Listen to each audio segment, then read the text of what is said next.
இந்த வழக்கை இந்த கரூர் விவகாரத்தை நம்ம எப்படி புரிஞ்சிக்க வேண்டியிருக்கு சார்? இப்போ ரெண்டு தரப்பு வாதங்களும் நீதிமன்றத்தில் வைக்கப்பட்டிருக்கிறது. இந்த வாதங்கள் தொடர்பான மக்கள் மன்றத்தில் நடக்கக்கூடிய ஒரு உரையாடலையும் நம்ம பார்த்துட்டு தான் இருக்கோம். எப்படி புரிஞ்சிக்க வேண்டியிருக்கு இந்த அம்சத்தை?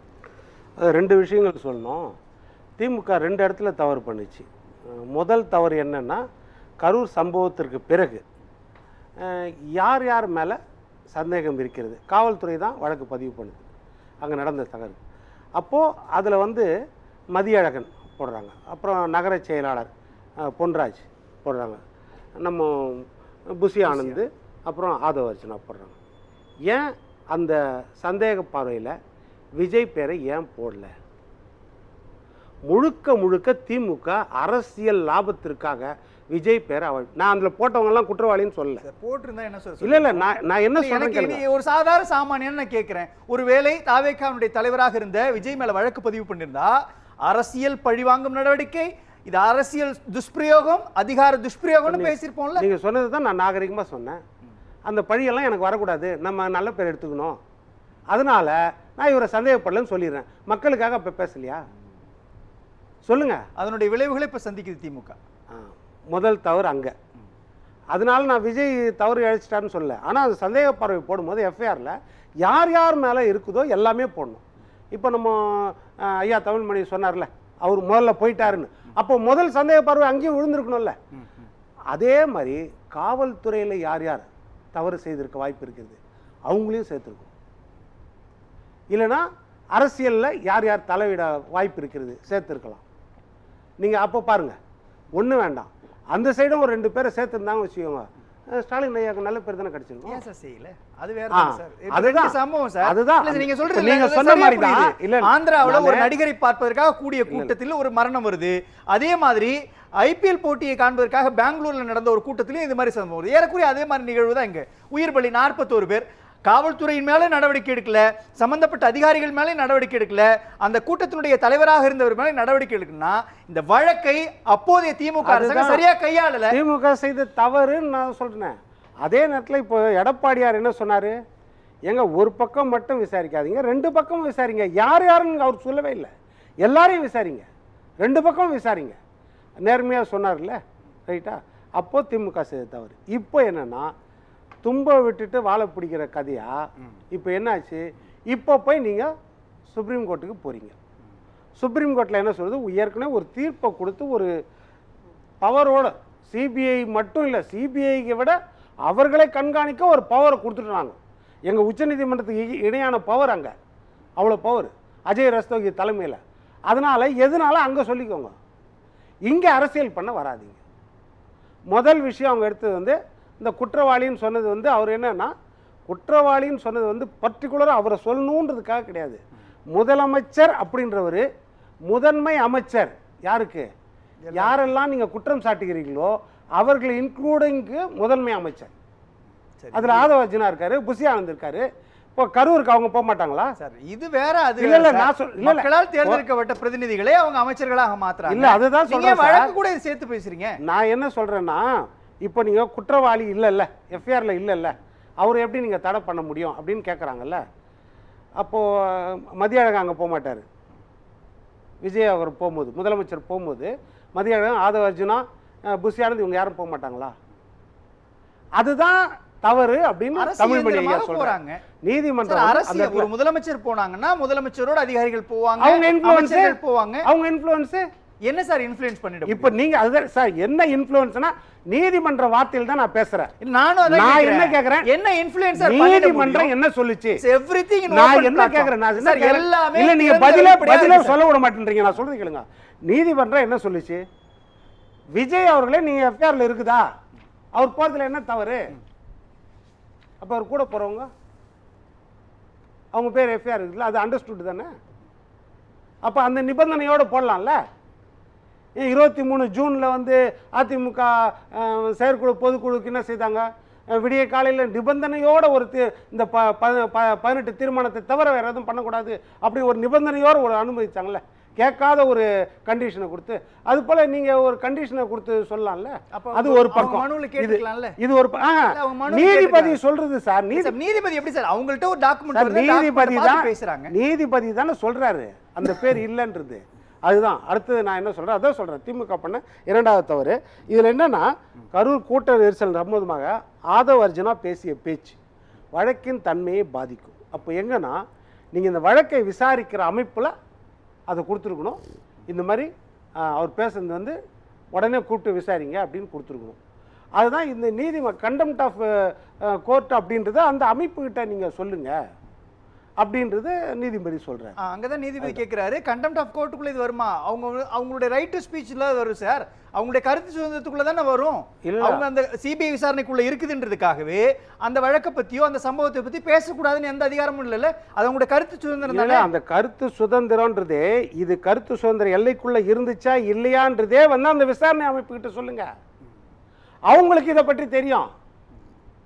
அவங்க இவர் பேசுனது வந்து அது ஆதாரங்களையோ இல்லை தடயங்களையோ அழிக்கிற விதத்தில் இருக்குதா இல்லை உள்நோக்கம் இருக்குதா? ஏன்னா சிம்பிள் விஷயம் இது. அது வச்சுன்னா இப்படி சொல்கிறாருன்னா திமுக தான் இதை செய்துச்சு அப்படின்னு சொல்கிறாருனாலே அப்போது இன்வெஸ்டிகேஷன் டிபார்ட்மெண்ட்டோட தீர்ப்பு இவருக்கு முதலே தெரிஞ்சிருச்சா? சிபிஐயோட தீர்ப்பு இதில் முதலே தெரிஞ்சிருச்சா? இவருக்கு லீக் ஆயிடுச்சான்ற ஒரு எண்ணம் வருமா இல்லையா இந்த மாதிரின்றது? அப்படி இல்லை சிபிஐ இன்ஃப்ளூயன்ஸ் பண்ண பார்க்குறாங்களா அதிகாரத்தை வச்சு அப்படின்றது தானே. 471 நாள் சிறையில் இருக்கும்போது செந்தில் பாலாஜி சிறையில் இருக்கும்போது இலக்கா இல்லாத அமைச்சராக இருக்காரு. அப்போ அமைச்சராக இருக்கக்கூடாதுன்னு பறிச்சாங்களா இல்லையா? நீதிபதி சொன்னாரா இல்லையா? நீங்க செய்றீங்களா இல்ல நாங்க கொடுக்கட்டுமான்னு? இப்போ இவங்கெல்லாம் அமைச்சர்களா இருக்கக்கூடாதுன்னு சொல்றீங்களா? அப்போ அமைச்சர்களா இருக்கக்கூடாது இல்லை சார். அமைச்சர்களா இருக்கும்போது அந்த வாய்ப்பூட்டுன்றது அந்த விஷயத்துக்கு நீங்க மற்றதுக்கெல்லாம் சொல்லுங்க சார். 41 உயிர் போயிருக்குது சார், சாதாரண விஷயம் கிடையாது.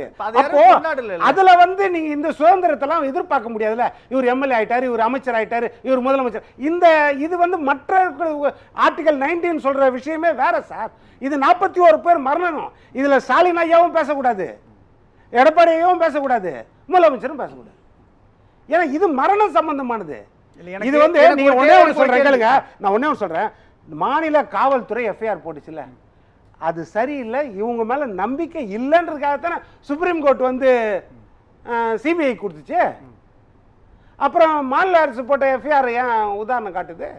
நாளைக்கு சிபிஐ சார்ஜ் ஷீட்ல சேர்த்துருச்சுன்னா பேர குற்றவாளின்னு கொண்டு வந்துச்சுன்னா அப்போ இது ரிவர்ஸ் பண்ண முடியுமா? இப்போ இதெல்லாம் வந்து நீதிமன்றம் சொன்னதோ இல்லையோ மக்கள் மத்தியிலையோ நம்ம மத்தியிலையோ ஒரு சந்தேகம் எழுவுமா இல்லையா? இப்போ நீங்க சொன்னது வந்து அந்த நேரத்தில் ஸ்பாட்ல நீங்க 20 லட்ச ரூபா கொடுத்துட்டீங்க, அரசாங்கமும் உதவி செய்ச்சு, அது வேற விஷயம்.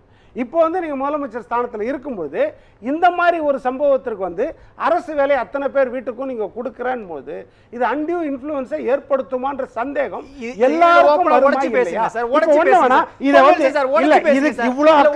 சார். இப்போ எனக்கு நீங்க நான் பாதிக்கப்பட்டிருக்கிறேன், எனக்கு நீங்க பணி நியமன ஆணை கொடுக்குறீங்க, அதை நான் வாங்கிக்கிறேன், அதன் மூலமாக என்ன அதிகார துஷ்பிரயோகம் நடக்கும் சொல்லுங்களேன். அது எப்படி சிபிஐ வழக்கினுடைய விசாரணையை பாதிக்கும்? நான் வந்துடுறேன். இப்போ எந்த விதத்தில் பாதிக்காது அதை சொல்லுங்க. இப்போ அவங்கள எல்லாரையும் கூப்பிட்டு விசாரிக்கணும்ல. அவங்கள எல்லாரையும் கூப்பிட்டு விசாரிச்சாச்சா? அவருடைய சொந்தங்கள் உறவுகள் எல்லாம் கூப்பிட்டு விசாரிச்சாச்சா? எந்த சூழ்நிலை எப்படி நடந்துச்சு? அதில் சில பேர் வந்து வேணும்னே பண்ணிட்டாரு, ஐயா லேட்டாக வந்துட்டார் அதனால் நடந்துச்சுன்னு சொல்லலாம்.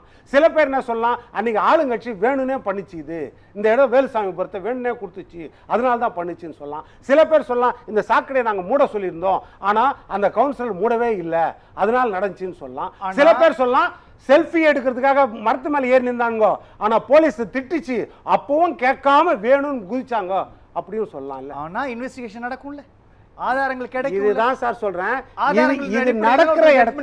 இது நடக்கிற இடத்துல ஆதிக்கம் செலுத்துகிறவர்கள் இருக்கக்கூடாதுன்றது ஒரு எழுதப்படாத விதி, அவ்வளவுதான். ஆனா உட்கார்ந்த இடத்துல இருந்தே நீங்க இன்ஃப்ளூயன்ஸை பயன்படுத்த முடியும், அது வேற விஷயம். போய் தான் விஜய் சார் போய் தான் அங்க இன்ஃப்ளூயன்ஸை பயன்படுத்தணும் அப்படின்ற அவசியம் கிடையாது. அதுதான். ஆனால் அதுதானே மரபு விதின்றது, அதுதானே இருக்கணும், அதுதான் முக்கியமானது. அதுதான் சொல்றது. அதனால தான் வந்து நீதிமன்றம் வந்து இந்த விஷயத்துல போதிய அக்கறை செலுத்தவில்லையோ அந்த சந்தேகம் வந்து இவங்கள வந்து ஒரு பின் பாயிண்டா என்ன கொடுக்கணுமோ அதை கொடுக்காம விவாதத்தில் வரும்போது ஒரு உச்ச நீதிமன்றத்தில் விவாதம் பண்ற வழக்கறிஞர் அனாவசியமா ஒரு முதலமைச்சர் விஜய் வந்து குற்றவாளின்னு அந்த வார்த்தையை பயன்படுத்தினது நீதிமன்றம் அதை பயன்படுத்திச்சு. சரி, எனக்கு இப்ப சொல்லுங்களேன், இந்த திமுகவுடைய இந்த இடையீட்டு மனு பின்னடைவா உருவாகி இருக்குதா? ஒரு பின்னடைவே இல்லை சார். நிறைய விஷயங்கள்ல வந்து நீதிபதிகள் வந்து கருத்துக்கள் சொல்றது வேற. இப்போ அவர் என்ன செய்திருக்காரு, தள்ளுபடி பண்ணிட்டான்னா இதில் நீங்கள் வேற திருத்தங்கள் கொடுத்து இல்லை வேற மாதிரி நீங்கள் வேற செக்ஷன்ஸில் போடுறதா இருந்தால் நான் இது வாபஸ் வாங்கிக்க அனுமதிக்கிறேன்றல, இல்லைன்னா அனுமதிக்காமல் தள்ளுபடி பண்ணியிருப்பார்ல, அபராதத்தோடு கூட தள்ளுபடி பண்ணியிருப்பார்ல, எங்கள் நேரத்தை வீணடிக்கிறீங்கன்னு. அப்படி பண்ணல. அப்போ இதுல விஷயங்கள் இருக்கிறது இல்லன்னு சொல்ல. நீங்க தப்பா ஃபைல் பண்ணிட்டீங்கன்றார், அவ்வளவுதான். ஆமா, தப்பா ஃபைல் பண்ணிட்டீங்க, தப்பா ஃபைல் பண்ணிட்டீங்க, பின் பாயிண்ட் சரியா இல்ல, அதுதான். அப்ப தேவையில்ல. ஏன்னா நிர்வாக ரீதியான உத்தரவெல்லாம் ஒரு முதலமைச்சருக்கு கோர்ட் பிறப்பிக்க முடியுமா? ஆமா, அது பிறப்பிக்க முடியாது. ஆனா என்னன்னா இது எக்ஸ்ட்ராடினரி கண்டிஷன். இந்த மாதிரி கண்டிஷன்ல பிறப்பிச்சாகணும்.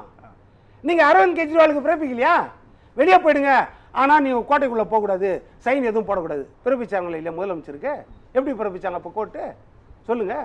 ஆனா அதுக்கப்புறம் பாத்தீங்கன்னா அவர் தப்பே செய்யலன்னு விட்டாங்கல்ல. அப்போ அன்னைக்கு கொடுத்த கண்டிஷன். அதனால சில விஷயங்கள்ல வந்து சென்சிட்டிவ் விஷயங்கள்ல சில விஷயங்கள் நீதிமன்றம் வந்து ஒரு இரும்பு கரம் கொண்டு சில நடவடிக்கை எடுக்க தான் செய்யணும். அது வந்து நம்ம கருத்து சுதந்திரமோ இல்லைன்னா மக்களால் தேர்ந்தெடுக்கப்பட்டவருக்கு இது பண்ணுறதோ அப்படி கிடையாது. இதெல்லாம் மீறி நீதிமன்றத்துக்கு அவ்வளோ அக்கறை இருந்தால் உடனடியாக விசாரித்து தீர்ப்பை கொடுத்துருக்கணும். இது ஏன் தூங்கி நிற்கிறாங்க சிபிஐ? சொல்லுங்க. 2 தடவை தேர்தல் எலெக்ஷன் முடிஞ்சு வச்ச கையில எலெக்ஷன் முடிஞ்சு 60 நாள் அதுக்குள்ள நீங்க எப்படி சார் அது பண்ணணும் சார்? எலெக்ஷன் முடிஞ்சு மொத்தமே தலைகீழா மாறிச்சு. எத்தனை எம்எல்ஏ மாறிட்டாங்க, எல்லாம் கடகட நடக்குது. மக்கள் பிரச்சனையை தவிர மீதி எல்லா அரசியல் பிரச்சனை அத்தையும் கடகட நடக்குது எல்லா பக்கமும். அப்புறம் எல்லாரையும் நீங்க அப்படி அதெல்லாம் நல்லா சோபாக்கள் போது எல்லாம் மாறி மாறி எவ்வளவு நடக்குது. தேடி தேடி போய் முதலமைச்சர் போய் பார்க்குறாருல அத்தனை பேரையும். அதெல்லாம் நடக்குதுல்ல, நடக்கதான் செய்யும் சார். ஆனால் நீதிமன்றம் என்னன்னா இவ்வளவு பேர் மரணத்தில் எல்லை இல்லாத காலதாமதத்தை ஏற்படுத்தக்கூடாது. உங்களுக்கு கால நிர்ணயம் under the supervision of the supreme court. நீங்க திமுக இடையீட்டு மனு தாக்கல் பண்றாங்க, பேசக்கூடாதுன்னு சொல்றாங்க, முதலமைச்சர் போகக்கூடாதுன்னு சொல்றாங்கன்னு வச்சுக்கோங்களேன். சிபிஐ வழக்கை விரைந்து விசாரிக்கணும்னு ஒரு கேஸ் போட்டு உள்ள போக வேண்டியதானே? ஏன் அதை செய்ய மாட்டேன்றாங்க? அதை செய்யலாம்ல. யார் செய்யணும்? திமுகவே செய்யட்டும். யார் கேஸ் போட்டது? இது என்ன சார், ஆட்சிக்கு வந்த உடனே நீங்க கேஸ் போட நீங்க கேஸ் போட்டவங்க சார். தாவேகா தான் கேஸ் போடுச்சு சுப்ரீம் கோர்ட்ல. தாவேகா தான் இதை மாற்ற சொல்லிச்சு. இன்னைக்கு தாவேகா தன் மேல களங்கம் வரக்கூடாதுன்னா உடனடியாக அதை அவசர வழக்கா நடத்துங்கன்னு சொல்லலாம்ல. ஒன்னுவான ரீகன் இப்போ இந்த 2 வருஷத்துல 2 மாசத்துல 58 நாள் ஆகுதுல. எவ்வளவு நாள் கரு சம்பவத்தை வச்சு நம்ம விவாதிச்சிருக்கோம்? எவ்வளவு நாள் எம்எல்ஏக்கள் மாறுறதை பற்றி விவாதிச்சிருக்கோம்? இன்னைக்கு அவர் 10ஆம் தேதி போறாரு, சுப்ரீம் கோர்ட்ல ஒரு கேஸ் போட்டதால இன்னைக்கு அது விவாதிக்கிறோம். அப்போ 2 மாசம் சிபிஐயோட நடைமுறை என்ன, எந்த அளவுக்கு அவங்க டெவலப் ஆகிடும். அதற்கு முன்னாடி பார்த்தீங்கன்னா 2 தடவை கூப்பிட்டு விட்டாங்க விஜய். எல்லாரையும் கூப்பிட்டு விட்டாங்க, ஒவ்வொருத்தரையும் கூப்பிட்டு விட்டாங்க. இங்க டெல்லிக்கு கூப்பிட்டு விட்டாங்க, இங்க இருக்கிற ஆபீஸுக்கு கூப்பிட்டு விட்டாங்க. அதெல்லாம் விவாதிச்சோம். அதுக்கப்புறம் ஏன் சார் அது தூங்கி போச்சு 2 மாசமா? ஏன் சார்? அதுதான் அரசியல். அதைத்தான் நான் நினைக்கிறேன். அது வந்து அது மேல இருக்கிறவங்க பாத்துக்கிறாங்களா இல்ல கீழே இருக்கிறவங்க பாத்துக்கிறாங்களா ஒன்றும் புரியல. நான் வரேன் சார், பூபதி சார், நான் வந்துடுறேன். நம்ம தமிழ்மணி சார் குறுக்கிட்டார், அவர்கிட்ட போயிட்டு வந்தேன். ரொம்ப சிம்பிளுங்க.